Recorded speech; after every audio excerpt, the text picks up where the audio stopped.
ನೋಡಿ, ಅವತ್ತು ಒಂಥರ ಏನೋ ಎಕ್ಸ್ಪೆಕ್ಟ್ ಮಾಡಿದ್ವಿ. ಯಾಕೆಂದರೆ ಮುಂಚೆಯಿಂದನೇ ನೀವು ಮಾಧ್ಯಮದಲ್ಲಾಗಲೇ ಬರ್ತಾರಾ, ರಾಜ್ಯಪಾಲರು ಬರ್ತಾರಾ, ಯಾಕೆಂದರೆ ಬೇರೆ ಬೇರೆ ರಾಜ್ಯದ ಉದಾಹರಣೆ ಮಾಡಿದಾಗ ಕಾನ್ಸ್ಟಿಟ್ಯೂಷನ್ ಹೆಡ್ ಅವರು ಯಾವತ್ತೂ ಕೂಡ ಅವರಿಗೆ ನಾವು ಎಷ್ಟು ಗೌರವ ಕೊಡಬೇಕು, ಅವರು ಕಾನ್ಸ್ಟಿಟ್ಯೂಷನ್ಗೆ ಗೌರವ ಕೊಡಬೇಕಾಗ್ತದೆ. ಈಗ ನಮ್ಮ ಪ್ರಾಕ್ಟೀಸ್ ಏನು? ನಮ್ಮ ಪ್ರಾಕ್ಟೀಸು ಹೋದ ತಕ್ಷಣ ಒಂದು ಇದು ಗೀತೆ ಇರ್ತದೆ, ಅದಾದಮೇಲೆ ಅವ್ರು ಓದ್ತಾರೆ. ಓದೋದ್ರಲ್ಲಿ ಅವ್ರು ಚೌಕಾಸಿ ಮಾಡಿದರು, ಅವರು ವಿವೇಚನಕ್ಕೆ ಬಿಟ್ಟಿದ್ದು ಮಂಡನೆ ಮಾಡಿದ್ದೀನಿ ಅಂತಲೂ ಹೇಳಿದ್ರು. ಅದು ರಾಷ್ಟ್ರಗೀತೆಗೆ ನಿಲ್ತಕ್ಕಂಥ ಒಂದು ವ್ಯವಸ್ಥೆನೇ ಇಲ್ಲ, ಹಾಗೆ ಪಟ್ಟಂತ ಓಡೋಗ್ಬಿಟ್ರೆ ಹಾಗಾದ್ರೆ ನಾಳೆ ಸಂವಿಧಾನ ಯಾರು? ಅದಕ್ಕೆ ನಾನು ನಮ್ಮ ಈ ಪುಸ್ತಕದೊಳಗೆ ಮಕ್ಕಳ ಕೈಯಲ್ಲಿ ಸಂವಿಧಾನ ಪೀಠಿಕೆ ಯಾಕೆ ಗೊತ್ತಾ ಓದಿಸ್ತಾ ಇರೋದು? ಇವತ್ತಿನ ವ್ಯವಸ್ಥೆಯಲ್ಲಿ ಆಬ್ವಿಯಸ್ಲಿ ರಾಜ್ಯಪಾಲರು ಯಾರು? Central government connected. ಸೊ ಅಲ್ಲಿಂದ ಡೈರೆಕ್ಷನ್ಸ್ ಬಂದಿರುತ್ತೆ. ಅದಕ್ಕೆ ಅವ್ರು ಹಂಗೆ ರಿಯಾಕ್ಟ್ ಮಾಡಿದ್ದಾರೆ ಅಂದರೆ ಅಟ್ಲೀಸ್ಟ್ ಯಾವುದೇ ಆದ್ರೂ ಈ ದೇಶದೊಳಗೆ ಯಾವುದೇ ಪಕ್ಷಕ್ಕಿಂತ ಬಹಳ ದೊಡ್ಡದು ಏನು ಅಂತ ಹೇಳಿದ್ರೆ ನಮ್ಮ ರಾಷ್ಟ್ರಗೀತನೇ. ನ್ಯಾಷನಲ್ ಆ್ಯಂಥಮಿಗೆ ನಿಲ್ಲಲ್ಲ ಅಂತ ಹೇಳಿದರೆ ಆ ನ್ಯಾಷನಲ್ ಆ್ಯಂಥಮಿಗೆ ನಿಲ್ಲಿಲ್ಲ ಅಂದ ತಕ್ಷಣ ಎಲ್ಲರಿಗೂ ಅಗರ್ವ ಕೊಟ್ಟಿದ್ದಾರೆ ಅಂತ ಹೇಳಿದಾಗ ಅದು ಎಲ್ಲಿವರೆಗೂ ಹೋಯ್ತು ಅಂದರೆ ನಿಮಗೆಲ್ಲ ಗೊತ್ತಿದೆ. ಆ ಬಾಗ್ಲವರೆಗೂ ಏನೇನಾಯಿತು ಅಲ್ಲೆಲ್ಲದೂ ಕೂಡ. So who created this? ಇದು ಕ್ರಿಯೇಟ್ ಮಾಡಿದ್ದು ರಾಜ್ಯಪಾಲರು. ಈಗ ನಾನು ತಿವಿತೀನಪ್ಪ, ಪಕ್ಕ ಇದ್ದಾರೆ, ಹಿಂಗೆ ಮಾಡ್ತಿರ್ತೀನಿ, ಎಷ್ಟಂತ ಇವ್ರು ತಡ್ಕೊಳ್ತಾರೆ? ಒಂದ್ಸತಿ ತಡೀತಾರೆ, ಹೊಡೆಯೋಕ್ಕಾಗಲಿಲ್ಲ ಅಂದ್ರೆ ನೀವು ಎದ್ದೋದ್ರೂ ಹೋಗ್ತಾರೆ, ಇಲ್ಲಪ್ಪ ಈ ಮನುಷ್ಯನಿಗೆ ಹೊಡೆಯೋಕ್ಕಾಗಲ್ಲ ಅಂತ.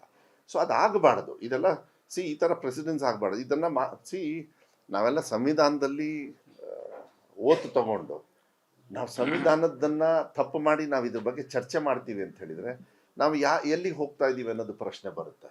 ಇದು ಶುರುವಾಗಿದ್ದು ತಪ್ಪು ರಾಜ್ಯಪಾಲರು ಇರೋದ್ರಿಂದ. ಸೊ ಯಾರ್ಯಾರು ತಪ್ಪುಗಳನ್ನು ಯಾವ ಸಂದರ್ಭದಲ್ಲಿ ಹೆಂಗೆ ಕನೆಕ್ಟ್ ಆಗುತ್ತೆ, ಯಾಕಿದಾಯಿತು ಅನ್ನೋದ್ರ ಮೇಲೆ ತಪ್ಪಾಗ್ತದೆ. ಆದರೆ ಇಟ್ಸ್ ಅ ಬ್ಯಾಡ್ ಪ್ರೆಸಿಡೆನ್ಸು. ಇದು ಒಂಥರ ವಿಂಡಿಕ್ಟಿವ್ ಪೊಲಿಟಿಕಲ್ ಇಂಟೆನ್ಷನ್ ಇಟ್ಕೊಂಡು ಮಾಡೋದು. ನಾವು ಯಾಕೆ ಕರೆದಿರೋದು? ಮನ್ರೇಗಾ ಈ ವಿಚಾರಕ್ಕೆ ಕರೆಸಿದ್ವಿ. ನಾಳೆ ದಿವಸ ಕೆಲಸನೇ ಇಲ್ಲ ಅಂತ ಹೇಳಿದ್ರಿ, ಇದೆಲ್ಲದನ್ನು ಕೂಡ ಪೊಲಿಟಿಸೈಸ್ ಮಾಡೋದು ಒಂದು ಭಾಗ ಆಗಲಿ. ಅಲ್ರಿ, ಮನುಷ್ಯತ್ವನೇ ಬಿಟ್ಟು ಹೋಗ್ಬಿಟ್ರೆ ಹೆಂಗೆ? ಅಲ್ಲಿಂದ ದೇವ್ರು ಬಂದು ಕೂರ್ಸೋಕ್ಕಾಗತ್ತಾ? ಪೀಠದ ಮೇಲೆ ಸ್ಪೀಕರ್ ಅವರು ಇರ್ತಾರೆ. ಖಾದರ್ ಸಾಹೇಬರು ಇವಾಗ ಸ್ಪೀಕರು ಖಾದರ್ ಅವ್ರು ಇರ್ತಾರಪ್ಪ. ನಾಳೆ ಅಲ್ಲಿಂದ ಇಳಿದ ಮೇಲೆ ಅವ್ರು ನಮ್ಮ ಥರ ನಿಮ್ಮ ಥರ ಮನುಷ್ಯರು, ಅವ್ರೇನು ಬರ್ತಾರೆ, ದೇವ್ರೇನಾಗಲ್ಲ. ಆ ಪೀಠಕ್ಕೆ ಅಗೌರವವನ್ನು ಕೊಡ್ತಕ್ಕಂಥ ನ್ಯಾಷನಲ್ ಆಂಥಮಿಗೆ ಅಗೌರವ ಕೊಟ್ಟರೆ ಇವತ್ತು ಕೂಡ ರಾಜ್ಯದಲ್ಲಿ ಇವತ್ತು ನಾಳೆ ನಾಡ್ದು ನಾವು ಗಣರಾಜ್ಯೋತ್ಸವವನ್ನು ಮಾಡ್ತಾ ಇದ್ದೀವಿ. ಬಾಯಲ್ಲಿ ಭಾಷಣ ಮಾಡಬೇಕಾದ್ರೆ ಏನು ಮಾಡ್ತಾರಂತ? ಈಗ ರಾಜ್ಯಪಾಲರು ಏನು ಭಾಷಣ ಮಾಡ್ತಾರೆ? ಸಂದೇಶ ಕೊಡ್ಬೇಕಲ್ಲಪ್ಪ ನಾಡಿದ್ದು. ಏನು ಭಾಷಣ ಕೊಡ್ತಾರೆ? ನಾನು ರಾಷ್ಟ್ರಗೀತೆಗೆ ನಾನು ಅವಮಾನ ಮಾಡಿದ್ದೀನಿ ಇಲ್ಲ ಭಾಳ ಸಂತೋಷದಿಂದ ಹೇಳ್ತಾರೆ? ಇದೆಲ್ಲ ಪ್ರಶ್ನೆ ಬರ್ತದೆ. ನಾನು ಹೇಳೋದು, ಅವರು ಕೂಡ ಹಿರಿಯರೇ, ಅವರು ಕೂಡ MP ಆಗಿ ಅವರೆಲ್ಲರೂ ಕೂಡ ಒಂದು ಸ್ಥಾನಮಾನ ನೋಡಿ ಬಂದವರು. ಆಮೇಲೆ ಇದು ರಾಜ್ಯದ ಜನತೆಗೆ ಒಂದು ಡೆಮೊಕ್ರೆಟಿಕಲಿ ಎಲೆಕ್ಟೆಡ್ ಮೆಂಬರ್ಸ್ ಯಾವುದೇ ಪಕ್ಷದಲ್ಲಿರಲಿ, ಅಲ್ಲಿ ವ್ಯವಸ್ಥೆಯಲ್ಲಿ ಫುಲ್ ಹೌಸ್ ಇದ್ದಾಗ ಅವ್ರಿಗೆಲ್ಲರಿಗೂ ಅಗರ್ವ ಕೊಡ್ತಾರಂತ ಹೇಳಿದರೆ ಸರಿನಾ ತಪ್ಪಾ ಅಂತೇಳಿ ನಾನು ಕೆಟ್ಟದಲ್ಲಿ ಮಾತಾಡ್ಬೋದು. ನಾನು ಮಾತಾಡೋಕ್ಕೆ ಹೋಗೋದಿಲ್ಲ, ಯಾಕೆಂದರೆ ಆ ಸ್ಥಾನ, ಅವ್ರ ವಯಸ್ಸು, ಆ ಸ್ಥಾನ ಇದೆಲ್ಲ. ಬಟ್ ಆಗಿರೋ ತಪ್ಪು ಎಲ್ಲಿಂದ ಸೃಷ್ಟಿ ಆಗೋದನ್ನ ಗವರ್ನರ್ ಅವರು ಅರ್ಥ ಮಾಡ್ಕೋಬೇಕು ಅಂತ ನಾನು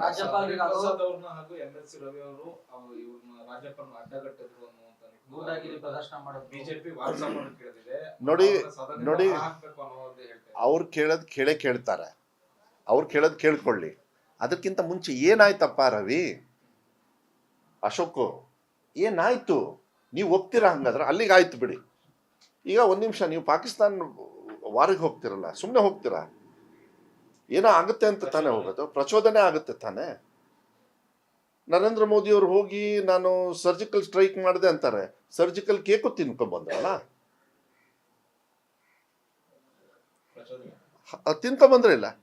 ಕ್ರಿಕೆಟಿಗೇನೆ ಏನು ದೊಡ್ಡ ರಾಜಕಾರಣ ಮಾಡಿಬಿಡ್ತಾರೆ. ಯಾಕೆ ಕೇಕ್ ತಿಂದಿದ್ದು ನಾವು ರಾಜಕಾರಣ ಮಾಡೋದು ಬೇಡ, ನಾನು ತಿನ್ನೋದು ಬೇಡ ಅಂತ ಹೇಳಲಿಲ್ಲ. ಸಭ್ಯತೆ ಮಾತಾಡೋರು ಸಭ್ಯತೆಯನ್ನು ಉಳಿಸ್ಕೊಳ್ಬೇಕಾಗಿತ್ತು ಅವ್ರದ್ದು ಕೂಡ. ಹಿಂದೆ ಸ್ವಲ್ಪ ಹಿಸ್ಟ್ರಿ ತಗೋಬೇಕು. ಈಗ ನಾವು ಹಿಂಗೆ ಚರ್ಚೆ ಮಾಡ್ಕೊಂಡು ಕೂತ್ಕೊಂಡ್ರೆ ಆಯಿತು. ಹರಿಪ್ರಸಾದ್ ಅವ್ರದ್ದು ಏನಾಗಿದೆ ಅದು ಒಂದು ಭಾಗ ಆಗಲಿ. ಯಾಕೆ ಹರಿಪ್ರಸಾದ್ ಅವ್ರು ಈ ರೀತಿ ಮಾಡಿದರು? ಅವ್ರು ಕೇಳೋ ರೈಟ್ಸ್ ತಪ್ಪ? ಈ ದೇಶದೊಳಗೆ ನ್ಯಾಷನಲ್ ಆಂಥಮ್ಗಿಂತ ಇನ್ಯಾರು ದೊಡ್ಡವ್ರು ಇದಾರನ್ರಿ? ನೋ ವಾಟ್, ನಾವು ಈ ನಾಡಗೀತೆ ಹಾಡ್ತೀವಲ್ಲ, ನಾಡಗೀತೆ ಕುವೆಂಪು ಅವರು ಬರೆಯಕ್ಕೆ ಸ್ಟಾರ್ಟ್ ಮಾಡಿದ್ದು 100 ವರ್ಷ ಆಯ್ತು, ಗೊತ್ತಾ ನಿಮಗೆ? ಮೊನ್ನೆ ಹೋಗಿದ್ದೆ ನಾನು. 100 ಫಿನಿಶ್ ಆಗಿಲ್ಲ. ಅವ್ರು ಬರೆಯಕ್ಕೆ ಸ್ಟಾರ್ಟ್ ಮಾಡಿದ್ದು 1925 ಬರೆಯಕ್ಕೆ ಸ್ಟಾರ್ಟ್ ಮಾಡ್ತಾರೆ. ಯಾವಾಗ ಮುಗಿಸ ನನಗೂ ಗೊತ್ತಿರಲಿಲ್ಲ. ನಾನು ಅಲ್ಲಿ ಹೋದಾಗ್ಲೇ ಆ ಪ್ರತಿಷ್ಠಾನ ಮಾಡಿದ್ದು ಸನ್ಮಾನ್ಯ ಬಂಗಾರಪ್ಪಾಜಿಯವರು. ಕುವೆಂಪು ಪ್ರತಿಷ್ಠಾನ ಮಾಡಿದ್ರಲ್ಲ, ಅದು ಬಂಗಾರಪ್ಪಾಜಿಯವರು ಶುರು ಮಾಡಿದರು. ಅಲ್ಲಿ ಹೋದಾಗ ನಾನು ಚರಿತ್ರೆ ನೋಡ್ತಾ ಇದ್ದೆ, ಯಾಕೆಂದರೆ ನಾನು ಜಿಲ್ಲಾ ಉಸ್ತುವಾರಿ ಸಚಿವನಾಗಿ ನನ್ನನ್ನು ಗೆಸ್ಟ್ ಆಗಿ ಕರೆದಿದ್ರು. ಅಲ್ಲಿಗೆ ಹೋಗಿದ್ವಿ. ನಾವು ಹೋದಾಗ ಮಾತಾಡೋದು, ಇವಾಗ ಬರೆಯೋಕ್ಕೆ ಸ್ಟಾರ್ಟ್ ಮಾಡ್ತಾರೆ, 2028ಕ್ಕೆ ಮುಗಿಸ್ತಾರೆ, 3 ವರ್ಷ ತಗೋತಾರೆ ನಾಡಗೀತೆ. ನಮ್ಮ ಬಾಯಿ ತುಂಬ ನಾವು ಹಾಡ್ತೀವಲ್ಲ, ಅದು ಯಾರು ಕೊಟ್ಟಿರೋದು ಅವರು. ಹಂಗೆ ನಮಗೆ ರವೀಂದ್ರನಾಥ್ ಟ್ಯಾಗೋರ್ ಅವ್ರು ತಾನೆ ಜನಗಣಮನ ಬರೆದಿದ್ದು, ಕರೆಕ್ಟಾ? ಯಾಕಂದರೆ ತಪ್ಪಿಗಿಪ್ಪು ಹೇಳಿದ್ರು ಹೇಳ್ರು, ಮತ್ತು ಎಡಿಟ್ ಆದರೂ ಮಾಡಿರತ್ತೆ. ಆಮೇಲೆ ಅದೊಂದು ಬೇರೆ, ಯಾಕೆಂದರೆ ನಮ್ಮ ಏನಾಗ್ತದೆ, ನಾವು ಏನೇನೋ ತಪ್ಪು ಹೇಳ್ಬಿಡ್ತೀವಿ ಕೆಲವು ಸತಿ. ತಪ್ಪು ಹೇಳಬಾರ್ದು ನಾವು ಯಾವತ್ತೂ ಕೂಡ. ಅದು ಹೇಳಿದ ಬರೆದಿದ್ದಾರೆ, ಅದೊಂದು ಮೀನಿಂಗ್ ಇರುತ್ತೆ. ಅದನ್ನ ಇವ್ರು ನ್ಯಾಷನಲ್ ಫ್ಲಾಗೇ ಹಾಕಲ್ಲಲ್ರಿ. ನ್ಯಾಷನಲ್ ಫ್ಲಾಗು ಅಂದರೆ ಈ BJP ಅವರಿಗೆ RSS ಅವ್ರಿಗೆ ಒಂಥರ ಜಿಗಿಂಸೆ. ಇದೆಲ್ಲ ಚರ್ಚೆ ಮಾಡಬೇಕಾ? ಎಷ್ಟು ಸತಿ ಅಗೌರವ ಕೊಟ್ಟಿಲ್ಲ. ಆಮೇಲೆ ಹೇಳಿದರು, ಎಲ್ಲಿ ಹುಬ್ಳಿದು ಅಂಥೇಳಿ ಭಾಷಣ ಮಾಡಿಬಿಟ್ರು ಸುನಿಲ್ ಅವರು, ನೀವು ಹಾಕಲಿಲ್ಲ ಅಂತ. ಕೋರ್ಟ್ ಆರ್ಡರ್ ನೋಡೋಕ್ಕೆ ಹೇಳ್ರಿ ಫಸ್ಟ್ ಸುನಿಲ್ ಅವರಿಗೆ. ಸುಮ್ಮನೆ ಮಾಡ್ತಾರೆ ಯಾರಾದರೂ. ಕೋರ್ಟ್ ಹೇಳಿದಾಗ ಈ ದೇಶದೊಳಗೆ ಅದು ಎಲ್ಲರೂ ತಲೆ ಬಾಗ್ಸೋದು ಕೋರ್ಟಿಗೆ ತಾನೆ. ಕೋರ್ಟ್ ವಿಚಾರ ಇದ್ದಾಗ ಸುಮ್ಮನೆ ಇಲ್ಲದೆ ಇರೋದ್ನಲ್ಲ, ಅವ್ರಿಗೇನು ಒಟ್ಟಲ್ಲಿ ಮಾತಾಡಿ ಚಟ ಮಾಡಿ ಏನೋ ಒಂದು ಹತ್ಲ ಹೇಳಿಬಿಡ್ಬೇಕು. ಹಂಗಲ್ಲ. ಅದಕ್ಕೆ ನಾನು ಹೇಳೋದು, ನೀವು 1, 2, 3 ಎಲ್ಲ ತಗೊಂಡು ಹೋದಾಗ ಆಯಿತು, ಬಂದಾಗ ಯಾರು ಅಗೌರವ ಕೊಡಲಿಲ್ಲಲ್ಲ.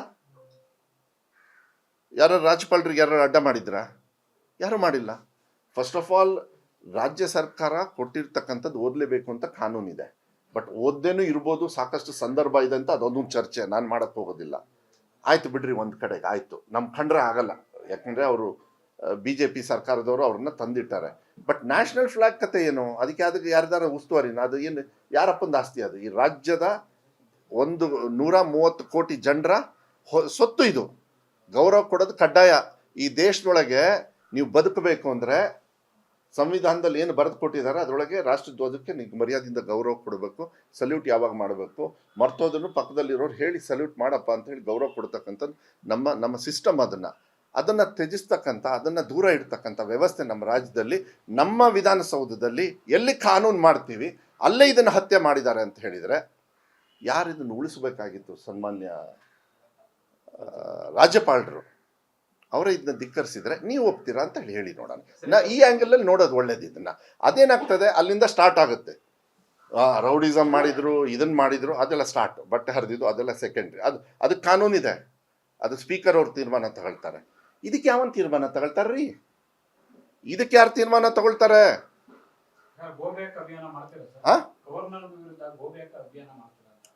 ಅಲ್ಲ, ಅದನ್ನಾಗಲೇ ಮಾಡಲೇಬೇಕಲ್ಲ ಮಾನ್ಯ ಮುಖ್ಯಮಂತ್ರಿಗಳು. ಈಗ ಯಾರು ನಿಮ್ಮ ರಾಷ್ಟ್ರ ಗೀತೆಗೆ ಗೌರವವನ್ನು ಕೊಡಲ್ಲ, ಅವರನ್ನ ಹೆಂಗೆ ಹಿಡ್ಕೊಂಡು ನೀವು ಕಾನ್ಸ್ಟಿಟ್ಯೂಷನ್ ಹೆಡ್ಡಲ್ಲಿ ಕೂರಿಸ್ತೀರಿ? ಈಗ ನಾಳೆ ಬಂದು ಅದೇನು ಗೌರವದ ಮೇಲೆ ಅವರು ನಿಂತ್ಕೋತಾರೆ ರಾಷ್ಟ್ರ ಗೀತೆಗೆ?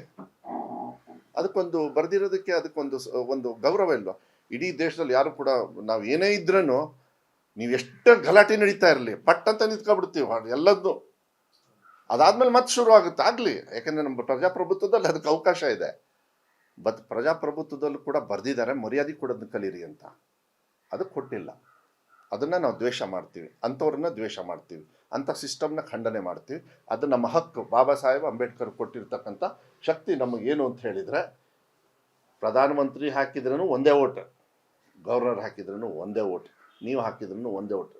ನಿಮಗೇನು ಆಗಲ್ಲ, ನಿಮ್ಮ ಹುದ್ದೆಗೆ ಮಾತ್ರ ಇರ್ಬೋದು ಹೊರತು ಆ ಮತಕ್ಕೆ ಒಂದೇ ವ್ಯಾಲ್ಯೂ. ಮರ್ಯಾದೆ ಕೊಡಲೇಬೇಕು ನಮ್ಮ ರಾಷ್ಟ್ರಗೀತೆಗೆ, ನಾಡಗೀತೆ.